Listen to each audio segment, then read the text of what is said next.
It is the year 1605, and we are currently living through the ruling of Rudolf II in Bohemia, also known as the Golden Age. My name is Sylvia, and I have lived my whole life a Jew in Bohemia. Luckily, our lives are flourishing during Rudolf II's reign. Jewish culture is blossoming under the emperor's policy of religious toleration. The Jewish town hall, Meisel Synagogue, and High Synagogue were all built during this time. Our ghetto remains relatively peaceful, and the boundaries of it are even expanding. I'm so proud to live in the MB Yisrael, which has always been a great center of education. I have no great complaints of Rudolph's rule. He has allowed me to live a joyous life filled with religious tolerance. My name is Ava, and I live in the year 1648 in Bohemia. Our current leader is Ferdinand III. Our Jewish community in Bohemia and Moravia is growing every day. Jews are even moving into the countryside and towns that had previously excluded them. I have watched as our men are fighting alongside others in the defense of the city against the besieging Swedish forces. My fellow Jews have aided in the finance and supply of the defense. Ferdinand III has even showed his gratitude for the fighting our men have participated in by granting our community the right to adopt an emblem, the Star of David encircling a Swedish helmet, and we are going to display it on our public buildings.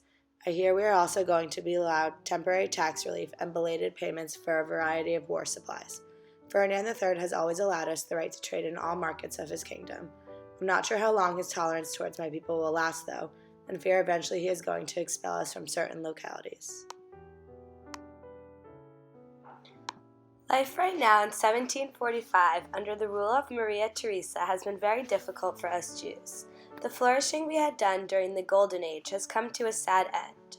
She has such a hatred for us Jews and even believes we behave traitorously with Bohemia's enemies. And finally, last year, on December 18, 1744, Maria Theresa ordered the immediate expulsion of our community from Bohemia and eventually even extended it to Moravia. We were only allowed to remain for some months in the Bohemian countryside to tidy up business affairs. I can only hope that this period of expulsion will be lifted soon and we can all return home to our Jewish quarter. It is now the year 1783 and Joseph II reigns over Bohemia. Life under Joseph is more free as he is more tolerant than his mother, Maria Theresa. Joseph II believes in more religious tolerance and in 1781 began issuing reforms and legislation. Our expulsion from Bohemia affected not only us, but the Christians as well, who we traded with. Joseph II has encouraged us to trade more, establish factories, and get involved in art and agriculture businesses. Joseph II's reforms will benefit the Jews and the Christians, as well as himself and his land. He also has kindly allowed us to set up our own government-supervised schools, where our children can be given a proper education. Joseph II also abolished many of the embarrassing laws we are forced to abide by, including wearing the yellow cloth, owning property outside of the ghetto, and attending public schools and universities.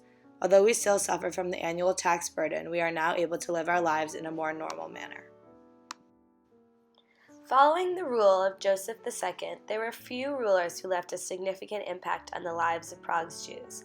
However, there were some very important time periods that altered their lives immensely.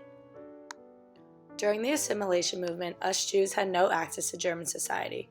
We were forced to regard ourselves as one nation, as brothers with the Germans. Thus, if we wanted to be considered a Czech, we must cease being a Jew. During the turn of the 19th and 20th centuries, we finally had the ability to move about freely. Many new possibilities arose for us Jews of Prague to participate in economic life. We see a huge increase in our community's size and Jewish nationality finally became recognized. Unfortunately, this period of acceptance and prosperity did not last forever. During the Second World War, many innocent people from our Jewish community were sent to the Theresian ghetto. Many loved ones lost their lives here, but the camp was finally liberated on May 8, 1945.